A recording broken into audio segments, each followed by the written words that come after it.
नमस्कार दर्शक मित्रों, welcome to Sunday's program real debate.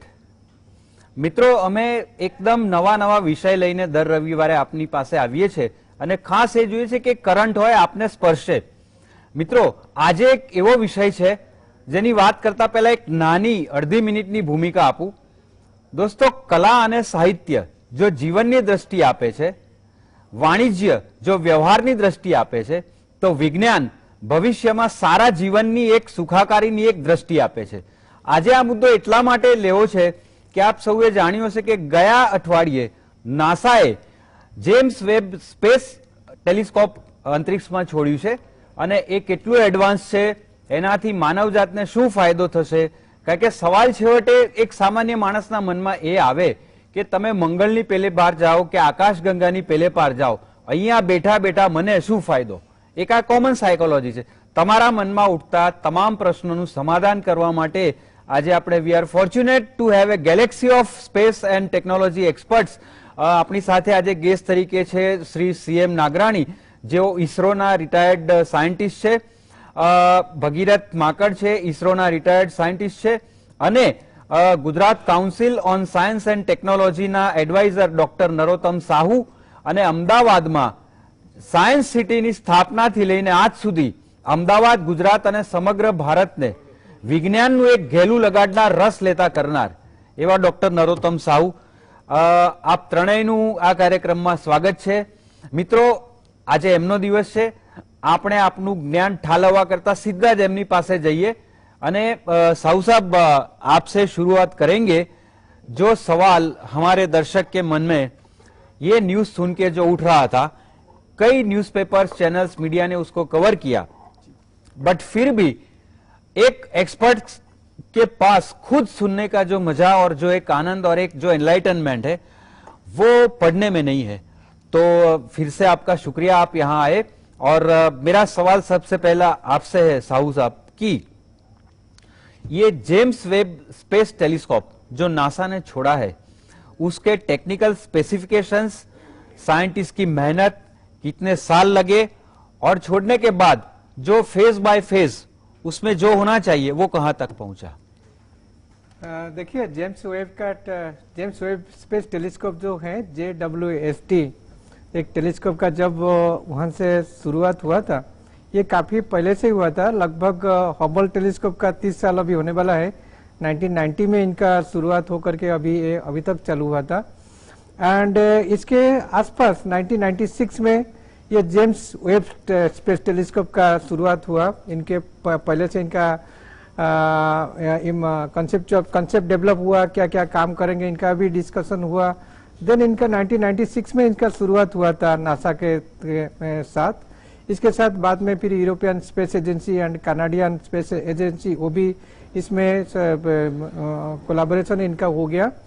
And इनका नामकरण भी इस तरीके से बहुत एक्साइटमेंट में हुआ। जेम्स वेब करके जो नासा का एक बहुत बड़ा साइंटिस्ट, 1961 से 68 तक इनका काफी कंट्रीब्यूशन दिया थे, तो इनके नाम के हिसाब से भी जेम्स वेब इनका नाम दिया गया। बट इनका जब था वहां से काफी $500 मिलियन का प्रोजेक्ट था। बट धीरे धीरे वो होते होते एंड इनका कॉन्सेप्ट जैसा डेवलप होता है, बिकॉज हबल का जो ज्ञान हमको मिला था, हबल का ज्ञान को कैसे अभी इसको और रुचिमंत करके इसमें और बियॉन्ड हम लोगों को स्कोप को जा सकते, इसी तरीके से काफी इसमें रिसर्च एंड डेवलपमेंट हुआ। तो ऐसा होते होते 2016 में लगभग 20 साल के बाद इनका प्रोजेक्ट का जो कंस्ट्रक्शन पार्ट, कंसेप्चुअलाइजेशन से शुरू करके कंसेप्ट माने ये fabrication and total construction that complete हुआ 2016 में। हम लोग बता सकते हैं कि 2000 लगभग 20 साल लगा इनको तैयारी करने के लिए। तब तक इनका कॉस्ट भी डबल हो गया एंड इनका स्कोप में काफी सुधार आ गया। तो उस समय में देखें, अभी 2016 से अभी 2025 तक इनमें जो 5 साल हुआ, 5 साल तक ये सिर्फ इनका एप्लीकेशन एंड इनका प्रयोग एंड इनका कैसे जाएंगे, क्योंकि अभी आप मैं थोड़ी टाइम के बताऊंगा। जब इनका लॉन्च हुआ, ये काफी बार चेंज हुआ। लॉन्च डेट सितंबर हुआ, सितंबर से अक्टूबर हुआ, अक्टूबर से नवंबर हुआ, नवंबर में दिसंबर हुआ। इसी तरीके से ये इनका जो चेंज हुआ, इसी में भी काफी एक्साइटमेंट बढ़ते जा रहा था, क्योंकि ये जो टेलीस्कोप है ये हमारा पूरा जो इमेजिनेशन का बियॉन्ड है। हम लोग जब हमारा साथ कंपेयर कर रहे हैं कि हमारा पहले इसके हबल था, जो एक टेलीस्कोप को हम लोग एक सैटेलाइट तरीके से यूज किया, एंड हमारा जो आई इन द स्काई जैसे होता है आसमान में हमारा तरफ से कि हमारा आंख जैसे होकर के आसमान में क्या होता है ये हमको बताएंगे। जैसे हम लोग पुराना में पढ़ा हुआ था कि हमारा महाभारत के टाइम में भगवान महाभारत का युद्ध में क्या क्षेत्र में हुआ था, वहां पे वो संजय जो कैरेक्टर थे वो हमको बताए थे।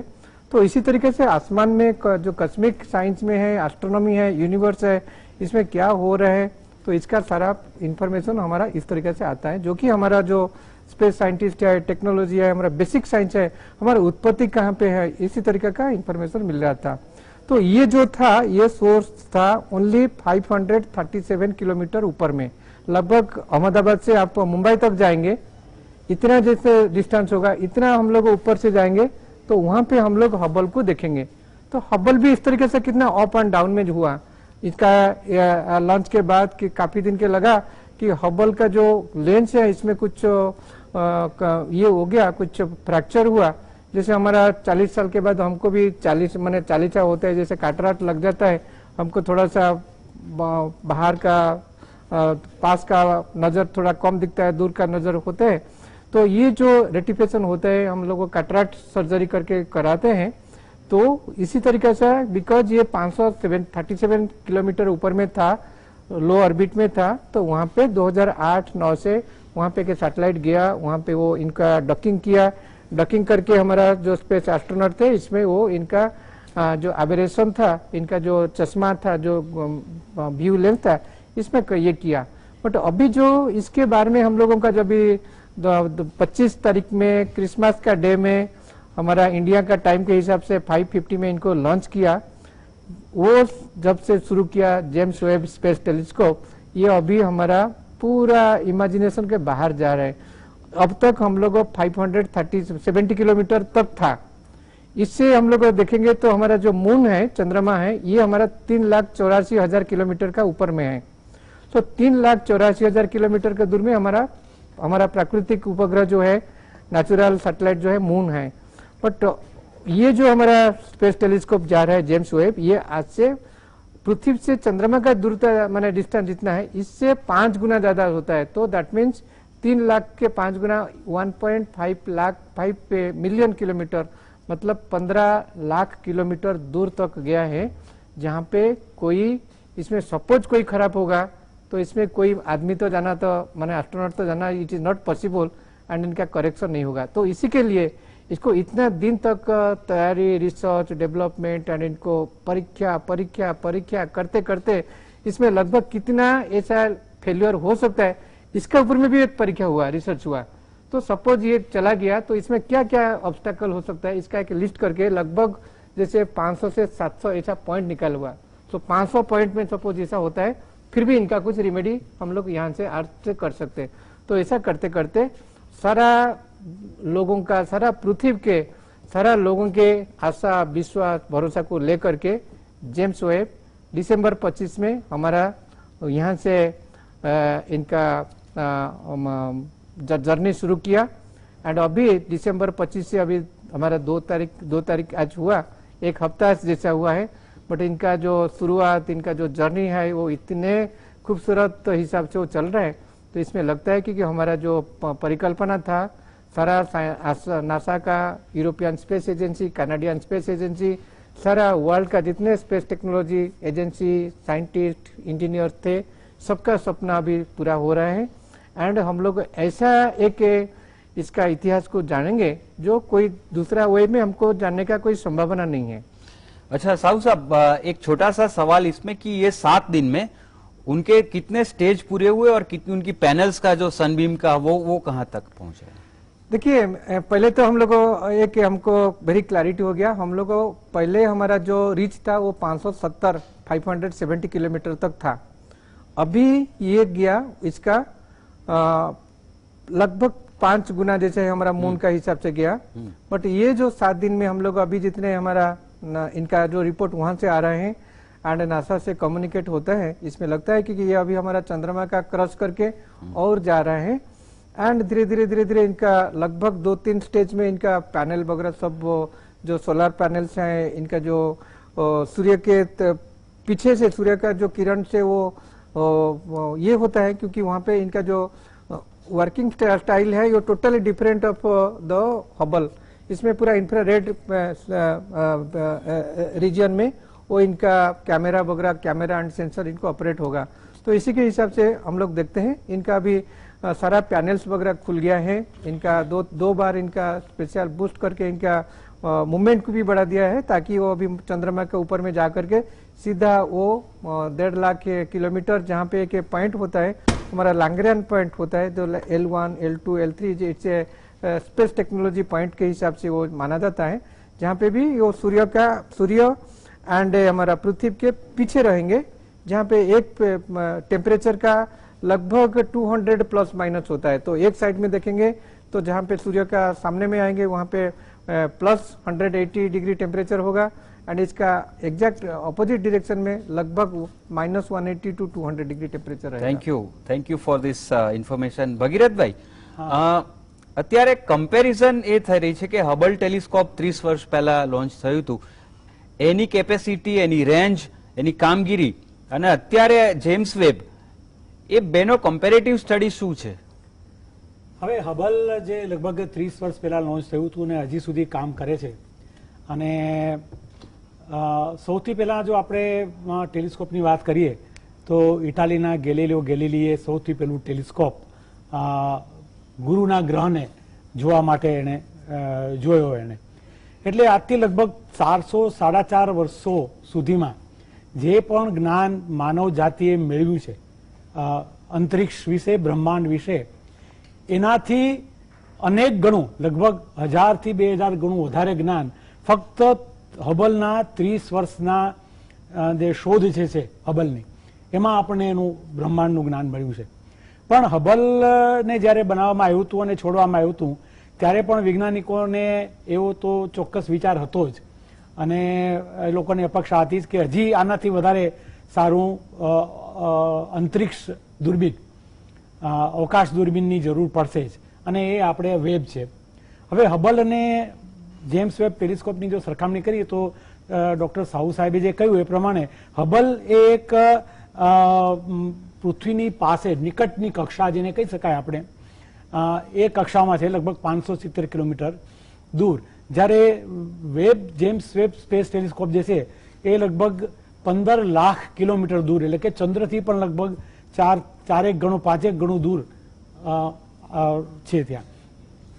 હબલના જે લેન્સ તો નથી, હબલ પણ મિરરનું જ બનેલું છે, એનો મિરરનો ડાયમીટર લગભગ 2.4 મીટરનું ડાયમીટર છે, જ્યારે જેમ્સ વેબ સ્પેસ ટેલિસ્કોપનો જે પ્રાઇમરી એટલે કે જે મુખ્ય મિરર જે છે, અરીસો જે છે, એનો ડાયામીટર 6.5 મીટરનો છે, એટલે કે અનેક ગણું વધારે એ લગભગ હબલ કરતા એમ કહેવાય છે 100 ગણું વધારે એ સેન્સિટિવ છે, સંવેદક છે। એટલે જે હબલ ન જોઈ શકે એ પણ જેમ્સ વેબ સ્પેસ ટેલિસ્કોપ જોઈ શકે। હબલની મર્યાદા લગભગ 4 બિલિયન એટલે કે 4 અબજ પ્રકાશ વર્ષ દૂરનું એ જોઈ શકે છે, જ્યારે જેમ્સ વેબ સ્પેસ ટેલિસ્કોપ લગભગ 13.3 થી 13.5 બિલિયન એટલે કે અબજ પ્રકાશ વર્ષ દૂરની બ્રહ્માંડ જોઈ શકશે।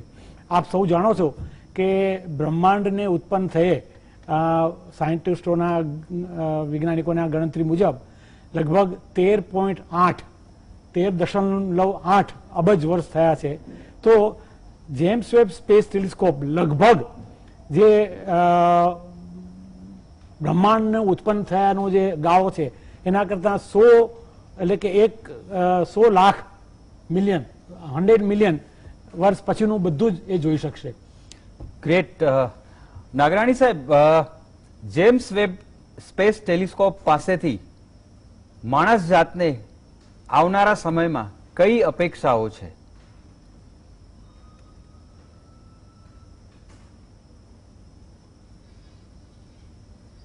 આપને અવાજ મળી રહ્યો છે? મને લાગે ઓડિયો નથી. આપનો અવાજ- હેલો અવાજ હેલો હા, આપને મારો અવાજ મળી રહ્યો છે? હા મને તમારો અવાજ સંભળાય છે. હા હા હબલ અને જો જેમ્સ વેબ ની આપણે સરખામણી કરીએ, હા. જેમ ભગીરથભાઈએ અને શાહુલ સાહેબે આપ્યું એમ કે ભાઈ મિરર હબલ નું નાનું હતું એટલે 2.4 મીટર કે 2.5 મીટર 2.4 મીટર ડાયામીટર નું હતું, જ્યારે આનું જે ટેલિસ્કોપ નું મિરર છે એ 6.5 મીટર નું છે. એ એક થયું. બીજું કે હબલ છે એ 570 કિલોમીટરની ઊંચાઈએ હતું, જ્યારે આ છે એ આપણાથી 15 લાખ કિલોમીટર દૂર L1 લાગ્રાંજ પોઈન્ટ પર છે. આના કરતા વધારે આની ખૂબી શું છે? એ ખૂબી એ છે કે હબલ છે એ લગભગ એટલે આપણું જે આખું વર્ણપટ જોઈએ, વર્ણપટમાં આખું આપણે તો વર્ણપટનો બહુ સ્મોલ પોર્શન જોઈ શકીએ છીએ. 0.7 આપણે કલર છે એને વૈજ્ઞાનિકો વેવલેન્થમાં અથવા તરંગ લંબાઈમાં કહે છે, તો આપણે 0.4 to 0.7 માઇક્રોમીટરની તરંગ લંબાઈ છે એમાં આપણે જોઈ શકીએ છીએ. હબલ છે એ લગભગ 2.3 સુધી 3 માઇક્રોમીટર સુધી જોઈ શકતું હતું. એટલે કે એ જોઈ ક્યાં સુધી શકતું હતું કે 0.5 અથવા 0.4 થી કરી અને 3.5 માઇક્રોમીટર સુધી જોઈ શકતું હતું. પરંતુ આ જે જેમ્સ વેબ ટેલિસ્કોપ છે એ 0.6 માઇક્રોમીટર એટલે આપણે જે રેડ કહીએ, આપણે જે રેડની ઓરેન્જ રેડ કહીએ ત્યાંથી કરી અને ઇન્ફ્રારેડ એટલે કે 28 મિડલ ઇન્ફ્રારેડ એટલે 28 માઇક્રોમીટર સુધી, એટલે એનું વર્ણપટ જોવાનું બહુ જ ઘણું છે. એટલે આપણે એમ કહીએ કે એની આંખ છે એ ઘણા બધા કલર, આપણે કલર જોઈએ એના કરતા ઘણા બધા કલરની વેવલેન્થ જોઈ શકે છે. હવે જ્યારે તમને થશે કે એનાથી ફાયદો શું થયો, એમાં હબલ કરતા શું વધારે સારું થયું, તો આપણે શું થાય છે કે આપણને ખબર છે કે આખું જે આપણું વિશ્વ છે, બ્રહ્માંડ છે, એ બ્રહ્માંડ એક્સપાન્ડ થઈ રહ્યું છે. હવે એક્સપાન્ડ થઈ રહ્યું છે તો તમે એમ માનો કે આપણે એક બ્રેડ બનાવીએ છીએ અથવા કેક બનાવીએ છીએ, એમાં દ્રાક્ષ રાખેલી છે, તો આપણે જેમ બ્રેડ ફૂલે એમ બધી જ દ્રાક્ષો એકબીજાથી દૂર થતી લાગે આપણને, એકે દ્રાક્ષ નજીક ના આવે. એ રીતે આપણે આપણી આજુબાજુ ગમે તે દિશામાં જોઈએ તો બધું દૂર દૂર જઈ રહ્યું છે. એટલે કે આપણે જ્યાં છીએ ત્યાંથી જોવાની ટ્રાય કરીએ અને આપણે જોઈએ કે હવે દૂર દૂર ક્યાં સુધી જોઈ શકીએ છીએ, તો હબલ છે એ આપણી જે બ્રહ્માંડની બિગ બેંગ જેને કહીએ છીએ, બિગ બેંગ થી લગભગ 400 મિલિયન પ્રકાશ વર્ષ એટલે કે 4000 કરોડ પ્રકાશ વર્ષ સુધી, એનાથી જસ્ટ 4000 પ્રકાશ વર્ષ પહેલા એટલું જોઈ શકતું. 400 million kilometre light years before the big bang. જ્યારે હવે છે આપણે ક્યાં જોઈ શકીએ છીએ એટલે આફ્ટર ધ બિગ બેંગ, પણ આ છે એ 100 million light year from the big bang જોઈ શકશે. એટલે આપણે ઘણે વધારે દૂર જોઈ શકીશું, 4 ગણું હજી એનાથી પણ. એટલે કે અત્યારે આપણે શું કહીએ છીએ કે બિગ બેંગ છે એ 13.8 બિલિયન યર્સ પહેલા થયું. લગભગ એમાંથી 200-300 મિલિયન યર, બિલિયનમાંથી મિલિયન ખાલી 200-300 મિલિયન યર દૂર સુધી આપણે જોઈ શકીશું. હવે આટલું દૂર જોવું હોય તો આ હબલ કામ આવે નહીં. એનું કારણ શું છે કે મેં કહ્યું કે બ્રહ્માંડ છે એ એક્સપાન્ડ થઈ રહ્યું છે, એ એક્સપાન્ડ થાય દૂર થયું, અને જેટલું આપણાથી જે ગેલેક્સીસ છે, તારાઓ જે બની રહ્યા છે અત્યારે ત્યાં હજી તારાઓ બન્યા હશે એ સમયમાં, આજથી 13.4 બિલિયન યર્સ એગો તારાઓ અથવા 13.5 બિલિયન યર્સ એગો તારાઓ બનતા હશે. એટલે તારાઓની ખીચડી હજી રાંધવાની શરૂઆત થઈ હશે. તો એને જો આપણે જોયું કે કેવી રીતે બ્રહ્માંડની, કારણ કે આપણે હંમેશા એવું થતું હોય છે કે હું કોણ છું, આપણા વેદોમાં પણ છે હું કોણ છું, હું ક્યાંથી આવ્યો છું, મારું અસ્તિત્વ શું છે. તો આવા પ્રશ્નનો જવાબ આપવો હોય તો આપણે વધારે દૂર સુધી બિગ બેંગ સુધી પહોંચવું પડે કે શું થયું, એના પહેલા શું હતું અથવા ત્યાં સુધી શું હતું. તો આટલું દૂર જવું હોય તો આપણે એ ઇન્ફ્રારેડ લાઇટમાં જોવું જોઈએ. આપણે 18, 20, 22 કે 28 માઇક્રોમીટર સુધી જોવું જોઈએ. એનું કારણ શું છે કે બ્રહ્માંડ એક્સપાન્ડ થઈ રહ્યું છે. એક્સપાન્ડ જેમ બ્રહ્માંડ થઈ રહ્યું છે તેમ શું જાય છે કે વસ્તુઓ દૂર, અને જે દૂર વસ્તુઓ છે એ વધારે ફાસ્ટ દૂર જતી હોય છે. જેમ વસ્તુ દૂર, જેમ કોઈ પણ વસ્તુઓ એટલે આપણે પ્રકાશની, આપણે આકાશની વસ્તુઓ કહીએ છીએ, એટલે આકાશના પદાર્થો છે એટલે કે ગેલેક્સીસ છે, તારાઓ છે, એ બધા જેમ આપણાથી વધારે દૂર એમ એ વધારે ફાસ્ટ જતા હોય, આપણાથી દૂર ખસેડાતા બહુ જ વધારે ખસતા હોય. એ હબલનો નિયમ, પાછો એ હબલનો નિયમ છે. એ જેમ વધારે દૂર એમ વધારે ફાસ્ટ આપણાથી દૂર જતા હોય. હવે આપણાથી વધારે ફાસ્ટ દૂર જાય છે એટલે થાય છે શું કે આપણે જેમ ટ્રેન આપણી નજીક આવતી હોય તો આપણે સિટીનો અવાજ તીણો સંભળાય, દૂર જતી હોય તો જેને આપણે ડોપલર ઇફેક્ટ કહીએ, આવી જ એક ઇફેક્ટ થાય છે. પણ એ વસ્તુ એકબીજાથી વસ્તુઓ દૂર નથી થતી, પણ એ એક્સપાન્ડ થાય છે. એક્સપાન્ડ થાય છે એટલે દૂર જતી હોય એવું લાગે છે. જેમ દૂર જાય એમ એની ફ્રીક્વન્સી ઓછી થતી જાય. અને આપણે જોઈએ આ માઇક્રોન વધે છે એમ એની ફ્રીક્વન્સી ઓછી થાય છે. એટલે આપણે ઓછી ફ્રીક્વન્સીમાં પણ જોઈ શકશું એને.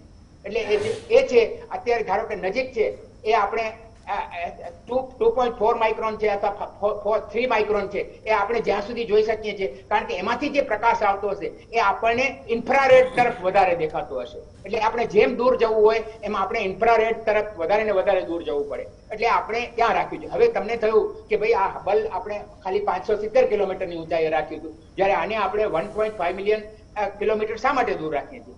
આનું એક ટ્રીક છે. એનું શું છે કે 1.5 મિલિયન કિલોમીટર અહીંથી પૃથ્વીથી, એટલે પૃથ્વી સૂર્યને સેન્ટરમાં રાખો અને સૂર્યથી પૃથ્વીની લાઈન કરો અને એ લાઈનને 1.5 મિલિયન કિલોમીટર આગળ લઈ જાઓ તો એ જે પોઈન્ટ આવે એને લાગ્રાંજ પોઈન્ટ 2 કહેવામાં આવે છે. હવે ત્યાં ખૂબી શું છે કે નોર્મલી શું થાય કે આપણે સૂર્યથી જેમ દૂર જતા જઈએ એમ એમ ગતિ, એની જે ફરવાની ગતિ છે ઓછી થતી જાય. ધારો કે પૃથ્વીને સૂર્યની આસપાસ ફરતા 1 વર્ષ લાગે છે, પણ મંગળને 2 વર્ષ લાગે છે, કારણ કે મંગળ પૃથ્વીથી સૂર્યથી વધારે દૂર છે. એ જ રીતે શનિને 30 વર્ષ લાગે છે, કારણ કે એ પણ વધારે દૂર છે. એટલે જેમ તમે દૂર જાઓ એમ તમને વધારે સમય લાગે. પણ આ લાગ્રાંજ પોઈન્ટ 2 છે એ પૃથ્વીથી 1.5 મિલિયન કિલોમીટર દૂર, અને એ લાઈનને સૂર્ય, પૃથ્વી અને હબલ આપણું જેમ્સ વેબ ટેલિસ્કોપ એ ત્રણેયને જોડતી લાઈન છે, પણ છતાં એ એની સાથે સાથે ફરતું રહેશે.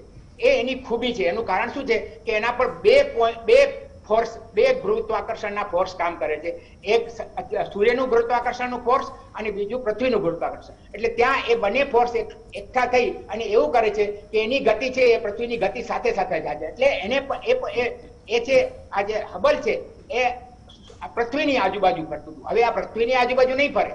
આ જે ફરે છે જ્યારે એ પહોંચી જશે ત્યાં એ લાગ્રાંજ ત્યારે એ સૂર્યની આજુબાજુ ફરશે, પૃથ્વીની જેમ જ સૂર્યની આજુબાજુ, પરંતુ એ પૃથ્વીની સાથે સાથે ફરશે. એટલે પૃથ્વીથી એનું ડિસ્ટન્સ અને એનું લોકેશન કરેક્ટ ત્યાં જ રહેશે.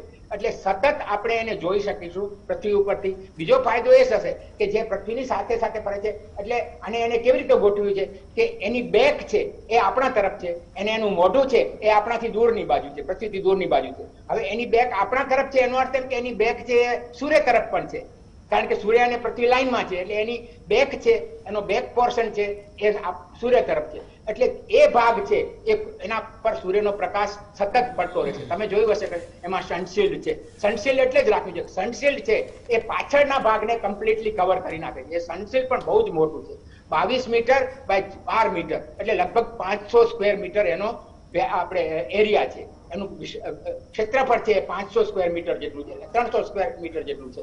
હવે આટલું મોટું જો છે એટલે એ શું કરે છે, અને એની 5 લેયર છે. અને એને લીધે થાય છે શું કે જે સૂર્યને ફેસિંગ પાર્ટ છે એ લગભગ 85 ડિગ્રી સેન્ટીગ્રેડ જેટલો ગરમ થઈ જશે.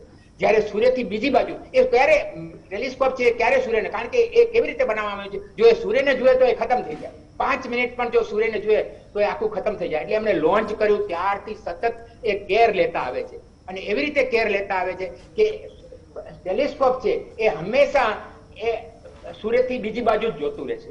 અને ત્યાં છે એ જે જુએ છે એ કેવું છે કે આપણો સ્પેસ છે અને એનું ટેમ્પરેચર છે એ 4 કેલ્વિન કે 3 કેલ્વિન જેવું છે. એટલે એ રેડિયેટ કરે રાખશે સ્પેસને.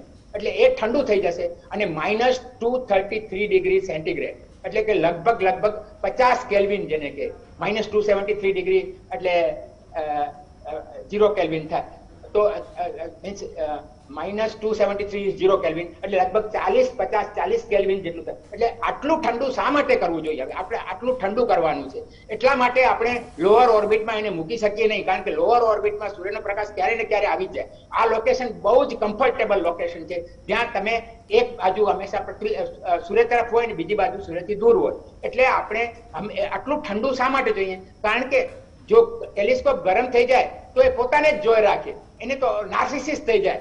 એટલે પોતાને જોઈ રાખે ને ખુશ થવા માટે એને બીજું કઈ જ ન દેખાય. કારણ કે આખો બધો જ એમાંથી પણ ઇન્ફ્રારેડ તો બધી તમારા મારામાંથી પણ ઇન્ફ્રારેડ આવે છે. એટલે ઇન્ફ્રારેડ નીકળતું હોય એ ઇન્ફ્રારેડ છે એ જો ન નીકળે એવું હોય એટલે કે તમારે સૂર્યથી દૂરની બાજુ આકાશમાં જોવાનું છે. અને આકાશમાં આપણે જોઈએ સૂર્યથી દૂરની બાજુ તો એ ત્યાં 4 કેલ્વિન ને જોઈએ છે, એટલે બીજું કઈ નથી. એટલે ત્યાં તારાઓ છે, ત્યાં 18, 20 અને 20 માઇક્રોમીટર કે પછી 28 માઇક્રો એમના 4 ઇન્સ્ટ્રુમેન્ટ છે. ત્રણ ઇન્સ્ટ્રુમેન્ટ એવા છે કે જેને એ લોકો નિયર ઇન્ફ્રારેડ કહે છે. એ ત્રણ ઇન્સ્ટ્રુમેન્ટ 0.6 to 5 માઇક્રોમીટર જોશે અને બીજું એક મિરી કરીને ઇન્સ્ટ્રુમેન્ટ ચોથું ઇન્સ્ટ્રુમેન્ટ છે એ 5 થી 28 માઇક્રોન સુધી જોશે કે જે ખૂબ દૂર સુધી જોઈ શકશે. મિરી જે યુરોપિયને બનાવ્યું છે, એમાં યુરોપ છે, કેનેડા છે અને યુએસ છે, ત્રણે પાર્ટનરે ભેગા થઈને બનાવ્યું છે. તો આવું ઇન્સ્ટ્રુમેન્ટ છે એ જો પેલું ખાસ કરીને મિરી છે એ તો ઇવન 40 ડિગ્રી પણ ન ચાલે, એટલે એમાં બીજું એક એક્સ્ટ્રા કુલર રાખ્યું છે અને એ કુલર કેવું છે કે એ મિરીના ટેમ્પરેચરને લગભગ 10 કે 8 કે 10 ડિગ્રી 10 કેલ્વિન કરી નાખ્યું, એટલે કે બિલકુલ એબ્સોલ્યુટ ઝીરોની નજીક. અને ત્યારે એ ત્યાં આટલું દૂર જોશે અને આપણે બ્રહ્માંડના જે રહસ્યો છે એને ઉકેલી શકીશું. નાગરાણી સાહેબ, બહુ જ ડિટેલમાં આપે આટલી વાત કરી. દર્શક મિત્રો ક્યાંય જતા નહીં, એક બ્રેક માટે રોકાઈએ છીએ અને આ પ્રોગ્રામને સાચવી રાખજો. વિજ્ઞાનીઓને જે ડેવલપ કરવામાં દાયકાઓ લાગે છે એ નોલેજ આટલી સરળ ભાષામાં આટલી ટેકનિકલ ડિટેલ સાથે આપને 1 કલાકમાં જાણવા મળ્યું છે. Don't go anywhere, we are just coming back, taking a break. Welcome back friends. Sahu साहब, आपसे सवाल है कि ये जेम्स वेब टेलीस्कोप की तो टेक्निकल बातें और डिटेल्स काफी जानी हम लोगों ने. अब एक सवाल जो सबके मन में उठता होगा कि अंतरिक्ष संशोधन में और देशों की तुलना में भारत का प्रदान क्या है और स्टैंडिंग क्या है? देखिए, भारत में हमारा जो है Indian space research organisation ISRO जो है, ये हमारा जो डॉक्टर होमी भाभा, डॉक्टर और father of space mission doctor Vikram Sarabhai, ये जो पहिया में जो फाउंडेशन दिया हुआ था, आज इसका इतने 3 दशक 4 दशक के अंदर में इतने डेवलपमेंट हुआ है, कोई इसको इमेजिन भी नहीं किया होंगे. क्योंकि वो सैटेलाइट का पहला सैटेलाइट के शुरू करके अभी एक से लॉन्च व्हीकल में 104 सैटेलाइट को इतने सक्सेसफुल लॉन्च करके एंड एक जो elite group of space organisation जो है पूरा वर्ल्ड में, इसमें भारत इनका नाम रखा है, रोशन किया हुआ है. एंड इसमें 2 फायदा होता है. एक तो ये क्या है, ये कि हमारा जो आने वाला पीढ़ी जो है, यंगर जनरेशन, इनके मन में एक कॉन्फिडेंस होता है that we can do it and we are also at that par, जहाँ पे हमारा अलग अलग कंट्री, अलग अलग नेशन, अलग अलग जो स्पेस एजेंसी वो जो काम करते हैं. एंड सेकेंड थिंग है हमारा जो ये इसरो के जो यूनिक कल्चर है, जो साइंटिस्ट, इंजीनियर, इनके पूरा अलग अलग यूनिट आखा हिंदुस्तान में है, सारा इंटीग्रेशन, सारा कोलाबोरेशन होते हैं. This is a very unique culture for bringing that type of ये मिशन फॉर सक्सेसफुल. आप सब लोगों को, दर्शक मित्रों भी मालूम होंगे, अभी लास्ट ईयर में जो एक very science movie, fiction movie आया था, मिशन टू मंगल मिशन के जैसे स्टोरी हुआ था. इनका हमारा ट्रू स्टोरी के ऊपर में इनको ड्रामेटाइज होकर के साइंस मूवी बना गया. पहला साइंस मूवी था. इतने था किसमें किस तरीके से ये लोगों के, हमारा जो साइंटिस्ट होते हैं, इनके जो हाउस होल्ड वाइफ माने लाइफ को छोड़ करके इनका मिशन के ऊपर में कंसंट्रेटेड करके पूरा डेडिकेशन करके के मिशन को ये करते हैं. एंड एक मिशन को सक्सेसफुल करने के लिए कितने स्टेज में कितने टाइप का ऑब्स्टेकल होता है, माने स्टार्टिंग फ्रॉम बजट टू शुरू करके फिर वो माने ये वेदर कंडीशन होता है, टीम का अवेलेबिलिटी, नॉट अवेलेबिलिटी, सारा चीज का हो जाता है. बट इतना तय करके भी एक दिन मिशन का जब लॉन्च होता है और इनका सक्सेसफुल इसमें ऑपरेशन होते हैं, that day that brings lots of माने ये pleasure and success for this things. तो इसी तरीके से देखेंगे तो इसरो हमारा एक जस्ट लाइक ये प्राइड टेकिंग माने मिशन जैसे होते हैं, इसमें एक सेंस ऑफ प्राइडनेस हो जाता है. इसरो का नाम होता है तो सारा लोग खड़ा हो जाता है, नहीं, समथिंग इज डन. माने सम एग्जाम्पल्स आर देयर. आप कहीं पे भी एक प्राइमरी बच्चे से शुरू करके कोई गांव का भी कोई खेडूत लोगों को पूछेंगे कि ये होतेंगे, एंड हमारा जितने सारा चीज होता है, ये सारा चीज अभी तक भी लोगों के पास थोड़ा सा, इतना भी हम लोगों का प्रचार प्रसार में भी थोड़ा सा कम रुका हुआ है, तब ताकि हम लोग को नहीं मालूम पड़ता है. क्योंकि काफी बार में हम लोग देखता है कि हमारा हिंदुस्तान जैसे है, 3 तरफ से हमारा महासागर समुद्र है, एंड इतने जोग्राफिकल सिचुएशन के हिसाब से हमारा हर दिन में, हर अठवाडिये में कोई ना कोई साइक्लोन मैंने नेचुरल ये का आ जाता है. तो इसमें पहले जमाने में इवन 5 साल के पहले आप हम लोग करेंगे, एक साइक्लोन को माने इनका जो एस्टिमेट करेंगे कब आएगा, कब लैंड करेगा, क्या कितना इनका स्कोप होगा, ये जो डाटा हम लोग फॉरेन सैटेलाइट से ले रहा था, अभी यही डाटा हमारा इंडियन सैटेलाइट इसरो के जो उत्क्षेपण हुआ लॉन्च हुआ सैटेलाइट में आ रहा है। एंड इसमें इतने फुल प्रूफ है, हमको पूरा हम लोगों का जो जहाँ पे हमारा हजारों लोगों का जान खतरा में था और इनका लोगों का डेथ हो रहा था, कुछ हमारा प्रॉपर्टी भी लॉस हुआ था, अभी इसके जगह में हमारा 0 कैजुअलिटी तक हम लोग पहुंच गया। तो ये देखेंगे तो ये किसी के भी मन में आ जाएगा हमारा साइंटिस्ट एंड हमारा जो सैटेलाइट बनाया हुआ है ये कितने फुल प्रूफ एंड कितना समाज के लिए हितकारी हुआ है। तो ऐसे देखेंगे एक कॉन्फिडेंट बिल्टअप हुआ है, एक इंडिजिनस टेक्नोलॉजी को एक पूरा इंटरनेशनल तक ले लिया हुआ है। एंड हमारा जो टेक्नोलॉजी जो मिशन का जो टेक्नोलॉजी डेवलप किया है ये नॉट ओनली फॉर इंडिया के लिए है, अभी तक फॉरेन का सैटेलाइट के भी अभी हमारा इंडियन लॉन्च व्हीकल पे वो जा रहा है। तो इसके हिसाब से आई थिंक डॉक्टर मांकड़ साहब and I am coming back to Mankad साहब। मांकड़ साहब, હા બોલો સર। આર્યભટ્ટથી લઈને ભાસ્કરથી લઈને એપલથી લઈને રોહિણીથી લઈને ઇનસેટથી લઈને અત્યાર સુધી ભારતે જેટલા પણ સેટેલાઇટ્સ છોડ્યા કમ્યુનિકેશનથી લઈને બીજા, એ બધા જ સેટેલાઇટ્સનો મેજર બ્રેક થ્રુ અને મિનરલ્સથી લઈને પાણીથી લઈને રિસોર્સિસ શોધવાથી લઈને જે સાહુ સાહેબે કીધું કે બોર્ડર સર્વેલન્સ હવે સેટેલાઇટથી બહુ અગત્યનું બની ગયું છે કારણ કે બહુ સેન્સિટિવ વસ્તુ છે। તો આટલા વર્ષોમાં ભારતીય ઉપગ્રહોનો આ શોર્ટ હિસ્ટ્રી અને મેજર કામગીરી અને બ્રેક થ્રુ જેનાથી દેશને સીધો એક સામાન્ય માણસને સીધો ફાયદો થયો હોય।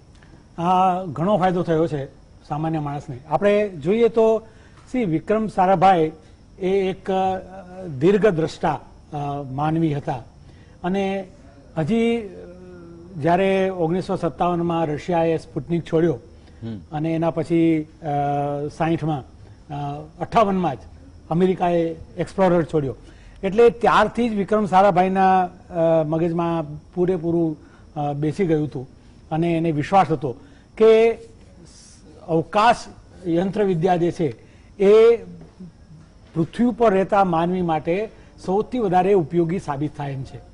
અને એટલે જ એને તમે જુઓ તો ભારતીય અંતરિક્ષ અનુસંધાન સંગઠન પહેલેથી જ એણે ભારતના લોકોને કેવી રીતે અવકાશ યંત્રવિદ્યા મદદ કરી શકે એ દિશામાં જ એણે હંમેશા પ્રગતિ કરી છે। એટલે સૌથી પહેલા જો આપણે આવ્યું તો તમે કીધી વાત કરી રોહિણી અને આર્યભટ્ટ અને ભાસ્કર અને બધા જે ઉપગ્રહો હતા એ બધા બેઝિક મૂળભૂત રીતે એક્સપેરિમેન્ટલ, એટલે કે આપણને સેટેલાઇટ ટેકનોલોજીમાં સેટેલાઇટ યંત્રવિદ્યામાં વધારે અંદર સ્ટડી માટે આપણા પોતાના અનુભવ માટે છોડ્યા હતા। પણ ખરેખર શરૂઆત થઈ આપણે ઇનસેટ 1 થી, Indian national satellite system inset 1 એ સૌથી પહેલો દૂરસંચાર એટલે કે કોમ્યુનિકેશન ઉપગ્રહ કે જેણે આખું ભારતમાં રિવોલ્યુશન લાવી દીધું। એક જ ધડાકે આખા ભારતમાં ગમે તે જગ્યાએથી ટીવી, રેડિયો, ટેલિફોન શક્ય બન્યું। અને એના પછી તો ઇનસેટની ઘણી બધી સિરીઝ આવી, ઇનસેટ 1, ઇનસેટ 2, ઇનસેટ 3 અને હવે જીસેટ સિરીઝ છે બધી આવી છે, Jio synchronous satellite technology series આવી છે। ત્યાર પછી આપણે જો ભારત અંતરિક્ષ અનુસંધાન સંગઠને ઇસરોએ જો ધ્યાન આપ્યું હોય તો એ સુદૂર સંવેદન એટલે કે રિમોટ સેન્સિંગ ઉપગ્રહ ઉપર, અને આપણો સૌથી પહેલો ઉપગ્રહ IRS-1A ત્યાંથી શરૂ થાય। ભાસ્કરા એક રિમોટ સેન્સિંગ ઉપગ્રહ હતો પણ એ પ્રાયોગિક ધોરણે એનો ઉપયોગ હતો, પણ ખરેખર ઉપયોગ જો શરૂ થયો હોય તો ઇન્ડિયન રિમોટ સેન્સિંગ સેટેલાઇટથી આપણે ઉપયોગ કર્યો એને। હવે આ જે રિમોટ સેન્સિંગ સેટેલાઇટ જે છે એનાથી ફાયદા અનેક ગણા છે, કારણ કે એ ભારતમાં કોઈ પણ જગ્યાએ ક્યાંય પણ આગ લાગી હોય, જંગલમાં આગ લાગી હોય અથવા તો કેટલું પાણી છે, કઈ જગ્યાએ કેટલું પાણી છે એનું માહિતી આપે છે। તમને શહેરની વ્યવસ્થા એટલે કે એનો જે વિકાસ જે છે કેટલો થાય છે એનું તમને ખ્યાલ આપે છે। કઈ જગ્યાએ ભૂસ્તર એટલે કે જમીનની અંદરથી કયા ખનિજો મળી શકે એનો ખ્યાલ આપે છે। એટલું જ નહીં, સૌથી વધારે તો એ છે ખેડૂતો માટે કે ખેડૂતોએ જે પાક વાવ્યો હોય, હજી તો પાકની લણણી ન થઈ હોય, હજી તો પાક ઉગતો હોય, એ પહેલાં જ 2 મહિના 3 મહિના પહેલા જ કેટલો ઘઉંનો પાક થશે, કેટલો ખરીફ પાક થશે, કેટલો પેડી થશે, એ પહેલેથી જ આપણને ખબર પડી જાય છે. અને આ એક અત્યંત જટિલ પણ છતાં પણ મજબૂત એક પ્લાનિંગ થઈ શકે છે આનાથી. ગ્રેટ. અને ઇનસેટ સિરીઝમાં અને જીસેટ સિરીઝમાં આપણે વેરી હાઈ રિઝોલ્યુશન રેડિયોમીટર્સ એટલે કે આપણે હવામાનનો નજારો રાખવા માટેના ખાસ સાધનો મૂક્યા છે એની અંદર. અને એના ઉપરથી આપણે આખી પૃથ્વીનો અડધો ભાગ અને ભારતનો ભાગમાં આપણે સતત 24 કલાક એના ઉપર નજારો રાખી શકીએ છીએ. એટલે ક્યાં સાયક્લોન આવશે, કઈ જગ્યાએ વાદળની કઈ પરિસ્થિતિ છે, વાદળની ગતિ કઈ છે, સાયક્લોનની ગતિ અને દિશા કઈ છે, અને એના ઉપરથી આપણને ભવિષ્યવાણી કરી શકીએ છીએ, પ્રિડિક્શન હવામાનનું, કેટલો વરસાદ ક્યાં આવશે તે. અને આ બધી જ વસ્તુઓ ખેડૂતો માટે ખૂબ જ અગત્યની સાબિત થઈ છે. હવે એવું થયું છે કે જેને આપણે એવી કોઈ ઘટના આપને યાદ આવે છે કે સેટેલાઇટની મદદથી આપણે ભારતમાં કોઈ પ્રદેશમાં જમીનની નીચે કોઈ ચોક્કસ મિનરલ્સનો જથ્થો શોધ્યો હોય? હા, ચોક્કસ. ઘણી જગ્યાએ, ધારો કે આપણે નોર્થ ઇસ્ટમાં આપણે હમણાં જ આપણે યુરેનિયમ શોધ્યું. ઓકે, બરોબર ને? યુરેનિયમ એક અત્યંત એટલે સેટેલાઇટ મારફતે સેટેલાઇટની ઇમેજરીથી આપણે શોધ્યું. અને યુરેનિયમ એક અત્યંત અગત્યની વસ્તુ છે. ભારત પાસે યુરેનિયમનો જથ્થો ઘણો ઓછો છે, આપ જાણતા હશો. આપણે અમેરિકા અને કેનેડા પાસે હાથ જોડીને માગવા પડે છે એની યુરેનિયમ માટે. એટલે આવા તો ઘણા મિનરલ્સ આપણે શોધ્યા છે આપણે. હવે વસ્તુસ્થિતિ એવી છે કે આને આપણે પરવેઝિવ ટેકનોલોજી એટલે એવી ક્રાંતિ, ઔદ્યોગિક પ્રૌદ્યોગિકી કે જેની અગત્યતા એના એબ્સન્સમાં સમજાય. એ ન હોય ત્યારે ખબર પડે કે આ કેટલું અગત્યનું છે. એવી પરિસ્થિતિ લાવીને મૂકી દીધી છે ઇનસેટ અને રિમોટ સેન્સિંગ સેટેલાઇટે, સુદૂર સંવેદન સેટેલાઇટે. ઓકે, નાગરાણી સાહેબ, આપણે પૃથ્વી ઉપર તો ઉપગ્રહથી, કેમેરાથી જે રિસોર્સિસ મળ્યા એની વાત કરી. હવે ફરીથી આપણે coming back to James web space telescope. આપ જાણો છો એ રીતે કે માનવ જાતે પૃથ્વીના નેચરલ રિસોર્સિસ ઘણા બધા ખતમ કરી નાખ્યા છે. મિનરલ્સ ઘણા બધા ખલાસ થવા આવ્યા છે. ફોસિલ ફ્યુઅલ્સ પણ ખલાસ થઈ જશે આવનારા 100 વર્ષમાં, એવી ભીતિ વ્યક્ત કરાઈ રહી છે. તો life is full of possibilities. Who knows, આવનારા 100, 200, 500 વર્ષમાં કદાચ બીજા ગ્રહો ઉપરથી આપણે આ બધું શોધીને પૃથ્વી ઉપર ટ્રાન્સપોર્ટ કરવું પડશે. આ સંદર્ભમાં જેમ્સ વેબ સ્પેસ ટેલિસ્કોપની કામગીરી અને રિલેવન્સ પર બીજા ગ્રહો ઉપર આ બધું શોધવા માટે, એના વિશે વાત કરો ને. એના વિશે હું વાત કરું એના પહેલા એક ક્વેશ્ચન તમે થોડી વાર પહેલા પૂછ્યો હતો કે ભાઈ આપણે 25મી તારીખે જેમ્સ વેબ ટેલિસ્કોપ લોન્ચ કર્યું અને અત્યારે ક્યાં પહોંચ્યું, ક્યાં છે અત્યારે, ક્યાં કેટલા સુધી પહોંચ્યું છે. તો એને 1.5 મિલિયન કિલોમીટરની જર્ની કરવાની છે, એટલે કે 15 લાખ કિલોમીટર જર્ની કરવાની છે. એમાંથી એને 8 લાખ થી થોડીક વધારે, એટલે 56% જર્ની પૂરી થઈ ગઈ છે 8 દિવસમાં. ઓકે, અને એ ત્યાં પહોંચશે એ 29 દિવસ લાગશે. તમને એમ લાગશે કે 56% 8 દિવસમાં કર્યું અને હવે બાકીનું જે 44-45% છે એને આટલા બધા દિવસ લાગશે, એટલે થોડું અજુગતું લાગે. પણ તમે જો શાંતિથી જોતા હો ત્યારે તમને ખબર પડે કે એ ધીમે ધીમે સ્લો થઈ રહ્યું છે. કારણ કે એને આપણે પાછું વળીને જોઈએ એવું આપણને જોઈતું નથી, કારણ કે પાછું વળે તો એ બળી જાય. એટલે આપણે એને એ કેવું છે કે આપણે એક ટેકરા પર ચડીએ છીએ ત્યારે જલ્દી જયારે નીચે હોઈએ ત્યારે આપણે ખૂબ ફાસ્ટ ચડી જઈએ, જેમ ઉપર પહોંચતા જઈએ એમ આપણે થાકીને ધીમે જઈએ. પણ આપણે પાછળ વળીને જોવાનું નથી, કારણ કે આપણે જો પેલા કાર ચલાવીને પણ જતા હોઈએ અને એન્જિન બંધ કરી દઈએ તો એ પાછું આવી જાય નીચે, બધું પડી જાય. એ જ રીતે આપણે ગ્રેવિટીના ટેકરા ઉપર ચડી રહ્યા છીએ, કારણ કે આપણે પૃથ્વીથી દૂર જતા રહ્યા છીએ, સૂર્યથી દૂર જતા રહ્યા છીએ, એટલે ગ્રેવિટીના ટેકરા પર ચડી રહ્યા છીએ. એટલે હવે બાકીનો જે 44% છે એને ચાલતા એને બાકીના 22-23 દિવસ, હજી 20 દિવસ લાગશે.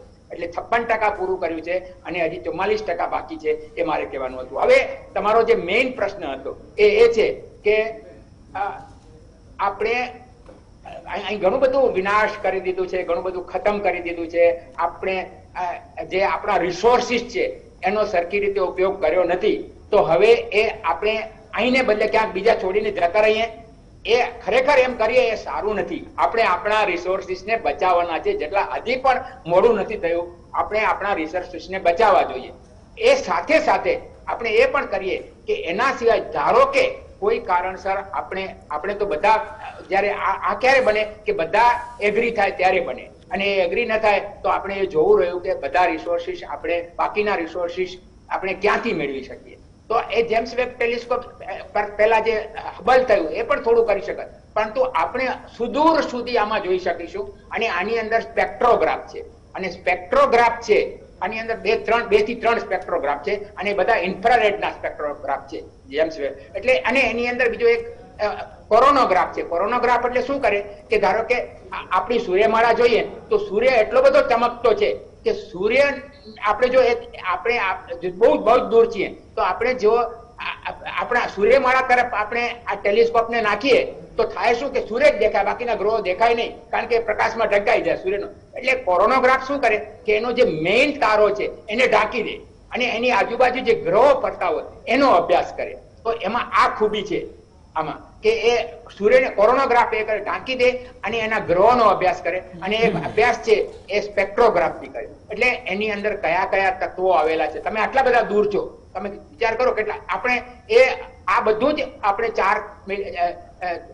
અહીંથી 13.4 બિલિયન યર સુધીનું ડિસ્ટન્સ જોઈ શકીએ. સાથે સાથે આપણે મંગળને પણ જોઈ શકીએ. એવું નથી, મંગળ, નેપચ્યુન એ બધાનો પણ અભ્યાસ કરી શકીએ, નજીકને પણ કરી શકીએ અને દૂરનો પણ કરી શકીએ. તો આપણે એ અભ્યાસ કરીએ તો આપણને ખબર પડે કે કેવા ગ્રહો છે, એ ગ્રહોના અંદર કોઈ તત્વો રહેલા છે, એમાં કાર્બન ડાયોક્સાઇડ છે, એમાં મિથેન છે, કયા કયા ગેસીસ છે, અને એ ગેસીસ સિવાય ઇવન ધારો કે હોટ હોય તો એમાંથી જે મેટલ્સ હોય એ પણ ગેસ બનીને નીકળતી હોય, એ પણ એના એટમોસ્ફિયરમાં હોય. તો એનો અભ્યાસ કરીને આપણે ખબર પડે કે એની અંદર કોઈ મેટલ્સ આવેલા છે, ત્યાં કદાચ ઇવન બાયોલાઇફ હોય, બાયો સિગ્નેચર જેને કહે છે, એવી કોઈ બાયો સિગ્નેચર માટેની, ધારો કે આપણે એક મિથેનની વાત કરી એ રીતે આવું કંઈક છે તો આપણે એનો અભ્યાસ કરી શકીએ, અને આપણે સમજી શકીએ કે ભાઈ આમાંથી કંઈ આપણે ફ્યુચરમાં જો જરૂર પડે તો આનો ઉપયોગ થઈ શકે ખરો.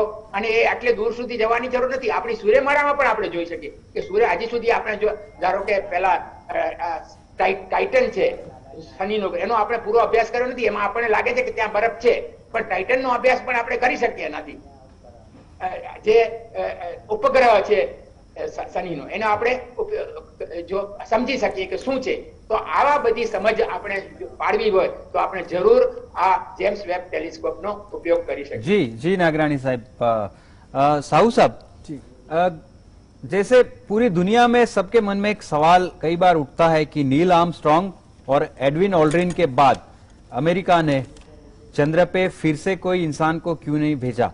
वैसा ही सवाल होता है कि 1984 में रशियन कॉस्मोनॉट्स के साथ भारत के पहले अंतरिक्ष यात्री स्क्वाड्रन लीडर राकेश शर्मा अंतरिक्ष में गए, उसके बाद से 37 साल तक हम वही नाम याद कर रहे, उसके बाद हमने क्यों नहीं भेजा. चलिए कि बहुत बड़ा चैलेंजिंग क्वेश्चन है. इनफैक्ट इसी के लिए ये दो हिस्ट्री का स्पेस टेक्नोलॉजी का 2 डेट को लगा करके सारा वर्ल्ड में हम लोग वर्ल्ड स्पेस वीक सेलिब्रेट करते हैं. अक्टूबर 4 से अक्टूबर 10 तक. अक्टूबर 4 में पहले हमारा स्पुतनिक का लॉन्च हुआ था, एंड अक्टूबर 10 में एक बहुत बड़ा मिशन माने ये साइन हुआ था कि बहुत बड़ा मेमोरेंडम ऑफ अंडरस्टैंडिंग जैसे बोलते हैं, प्रोटोकॉल एक साइन हुआ था. मैंने स्पेस को कैसे हम लोग ह्यूमैनिटी का बेनिफिट के लिए कर सकते हैं, क्योंकि 1959 से 62 तक, सॉरी 1969 से 72 तक ये इतना जो हमारा so called powerful space technology में थे उस टाइम में, इतने इनका कोल्ड वॉर था, कौन सा आगे जाएंगे, कौन सा पीछे रह जाएगा, कौन सा इतने में हुआ. सो वो 3 साल के 69 टू 72 ये 3 साल के अंदर में लगभग 12 एस्ट्रोनॉट हमारा मून का ऊपर में गए एंड वर्क करके आए. एंड इसके बाद अभी 72 के बाद अभी 2021 हो गया, अभी 13वीं मैंने 13th एस्ट्रोनॉट अभी तक भी गया नहीं है. तो इसके लिए भी काफ़ी हुआ है.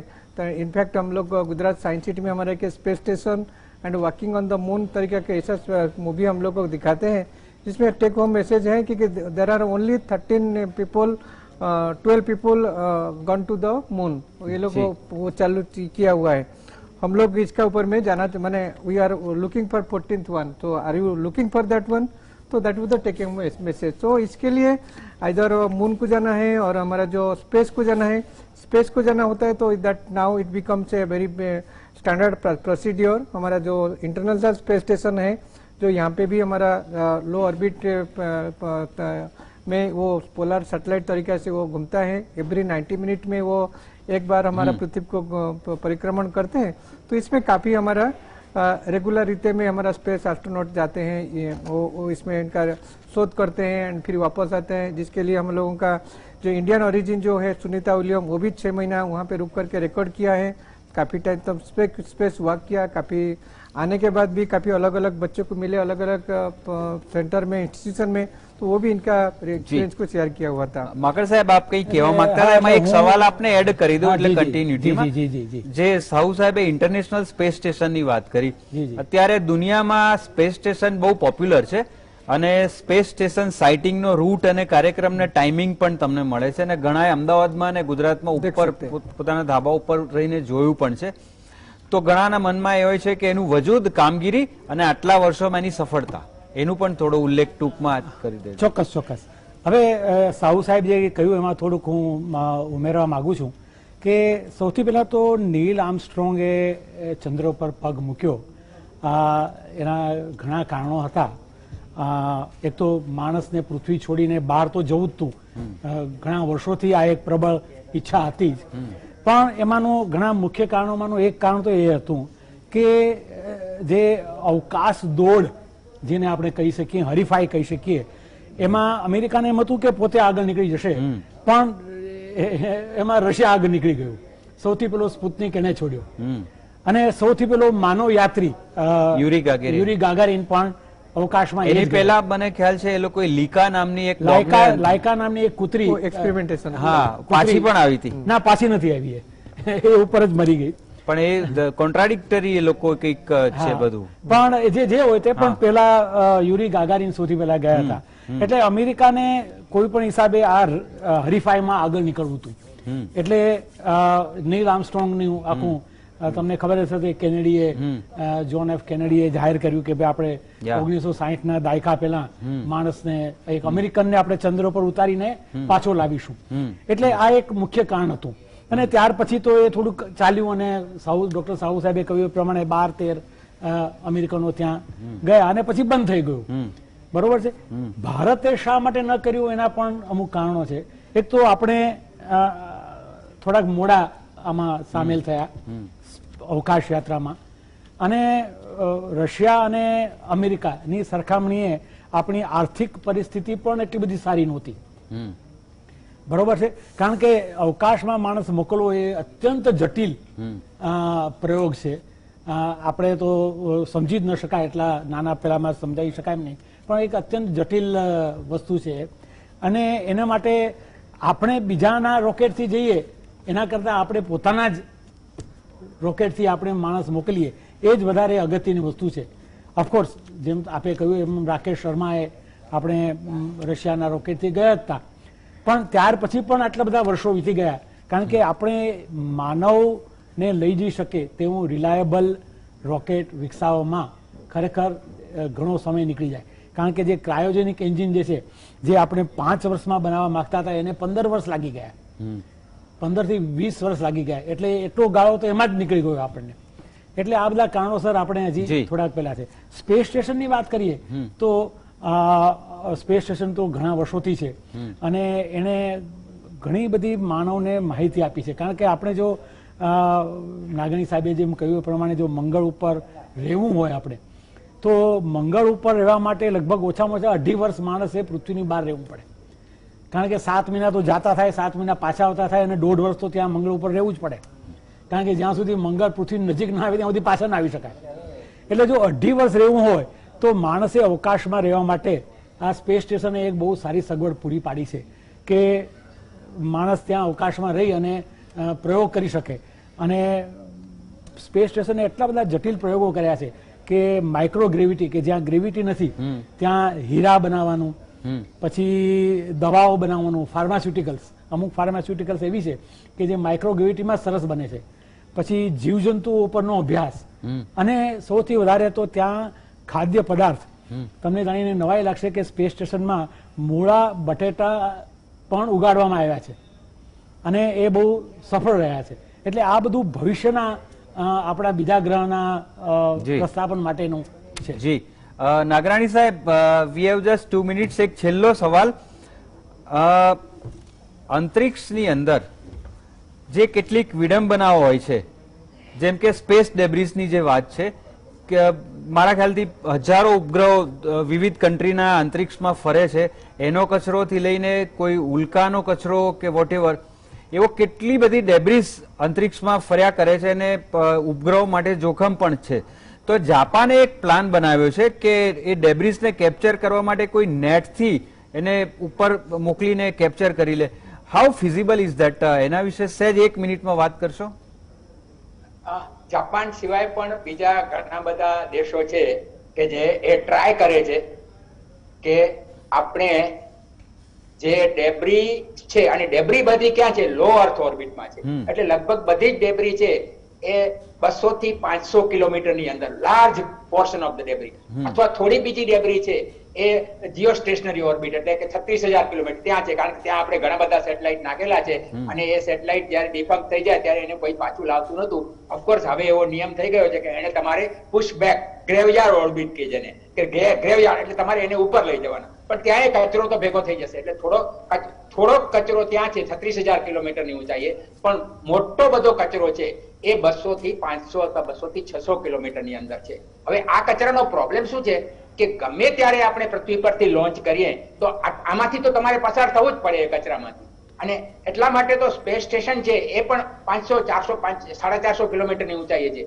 એ પણ એની સામે પણ આવતા રહે, એટલે થોડા નાના નાના કણ હોય તો એને ઠીક છે, જરાક વાગી ગયું, ચલો આગળ વધો. પણ જયારે એને મોટું કંઈક, કારણ કે સતત એ લોકો મોનિટર કરતા રહે છે, અને જો એ સતત મોનિટર કરતા રહે છે ત્યારે પણ એને એમ લાગે કે મોટો કચરો આવી ગયો છે, તો it ducks, it goes down, અને એના ઉપરથી જતું રહે અથવા બાજુમાંથી જતું રહે અથવા ખસી જાય, થોડું એવું કરવું પડે છે. એટલે કચરો તો ખૂબ જ છે. અને તમે કહ્યું એમ જાપાને કે એક નેટ બનાવવાનું, એ નેટ થી બધા કચરાને ખસેડવાનું, એ સિવાય કોઈકે એવું કર્યું છે કે આપણે એક મોટું ઉપગ્રહ બનાવીએ, જેને એની નજીક લાવીએ, એનો ધક્કો મારી અને આપણે એટમોસ્ફિયરમાં લઈ આવીએ થોડુંક, અને એટમોસ્ફિયરમાં લઈ આવીએ ગુરુત્વાકર્ષણના ધક્કાથી એને ખેંચીને, અને એ પછી ત્યાં નીચે આવે એટલે બળી જાય તરત જ. એ સિવાય એવા ઘણા બધા એક્સપેરિમેન્ટ ચાલી રહ્યા છે, અથવા એને ચોટી અને નજીક લઈ આવવાનું, આવા બધા પ્રયોગો થઈ રહ્યા છે. પરંતુ એ પ્રયોગો જ છે, હજી એક્સપેરિમેન્ટલ સ્ટેજ પર છે. સફળ થાય ત્યારે ખરું. Let us hope for the best. દર્શક મિત્રો, આ કાર્યક્રમના સમાપનમાં હું બ્રેક પહેલા જે વાત કરી હતી એ જ વાત ફરીથી કરું છું. આ કાર્યક્રમ સાચવી રાખજો. સ્પેસ સાયન્સ અને જેમ્સ વેબ ટેલિસ્કોપ, આ બંને વિશે જ્યારે કોઈ પૂછે તો આ કાર્યક્રમ જોઈને બહુ કોન્ફિડન્ટલી જવાબ આપજો. તમારા ઘરે પણ છોકરાઓને પણ સમજાવજો. Wonderful. No more words for this.